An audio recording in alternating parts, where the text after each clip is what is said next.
चलिए आगे बढ़ते हैं हम लोग कुछ इस तरीके से। अब मानकर चलिए आपके पास 3 मिरर है, प्लेन, कनकेव एंड कन्वेक्स, तीनों मिरर है। कैसे आप पहचानेंगे कि प्लेन मिरर है, कनकेव है या कन्वेक्स है? How can we identify the plane mirror, concave mirror and convex mirror? तो आइडेंटिफाई करने का 2 तरीका, पहचानने का 2 तरीका है। सबसे पहला आप टच कर लेंगे, दूसरा अगर टच नहीं करना चाहते हैं, बिना टच किए पहचानना है तो बाय इमेज से, विदाउट टचिंग में इमेज से हम लोग पहचानेंगे। तो जैसा कि बाय टचिंग है, तो बाय टचिंग में आप इस तरीके से समझेंगे कि पहला लाइन यहां पर ये होगा, at first we touch the surfaces of these mirrors. सर्वप्रथम हम तीनों मिरर के सरफेस को टच करेंगे, रिफ्लेक्टिंग सरफेस को टच करेंगे। At first we touch the surfaces of these mirrors। कि मानकर चलिए कि एक प्लेन मिरर है, कि प्लेन मिरर को यदि टच किया जाए तो प्लेन लगेगा, और एक मिरर ऐसा है जिसको टच करने के बाद पता चला इसका रिफ्लेक्टिंग सरफेस अंदर की ओर इनवर्ड है, धसा हुआ। और एक मिरर ऐसा है जिसको रिफ्लेक्टिंग सरफेस कुछ इस तरीके से बाहर की तरफ आउटवर्ड है। इस बात से हम लोग ये भी समझेंगे कि कन्वेक्स है, यानी at first we touch the reflecting surfaces of this mirrors. यहां पर कंडीशन में 3 कंडीशन आएगा। If the reflecting surfaces is plane then this is plane mirror, ये आपका प्लेन मिरर है। And if reflecting surfaces is inward अंदर की ओर है, देन दिस इज कैसा, concave mirror. If reflecting surfaces is outward then this is कैसा, convex mirror. अब कंडीशन ये है कि आपने छूकर पता कर लिया उसके ज्योमेट्री से कि कोई धसा हुआ है, कोई बाहर है, कोई प्लेन है। विदाउट टचिंग का बात करें तो आप कैसे समझेंगे? बिना छुए आपको पता करना है इमेज के द्वारा।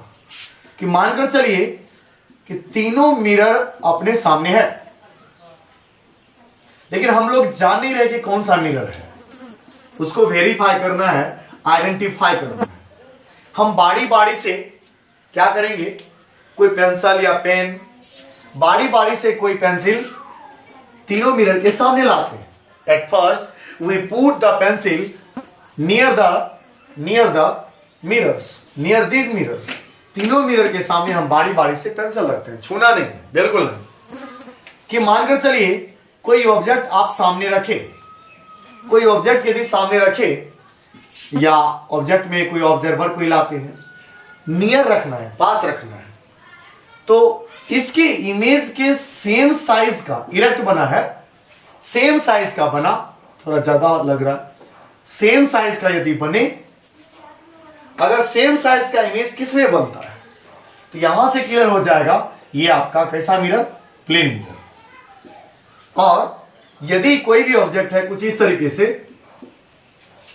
इससे थोड़ा बड़ा बने ऐसा, तब समझेंगे क्या ये कैसा है, कॉनकेव मिरर। क्यों ऐसा, क्योंकि हमने पहले पढ़ा कॉनकेव के पोजीशन नंबर 6 में, केस नंबर 6 में, यदि किसी भी ऑब्जेक्ट को कॉनकेव मिरर के पास लाया जाए, पोल फोकस के बीच रखा जाए, तो उसका वर्चुअल इरेक्ट और मिरर के पीछे बनता है, बिहाइंड द मिरर बनता है, और वो साइड में बड़ा होता है। तो वर्चुअल बनाना है तो तीनों को नजदीक लाना ही पड़ेगा।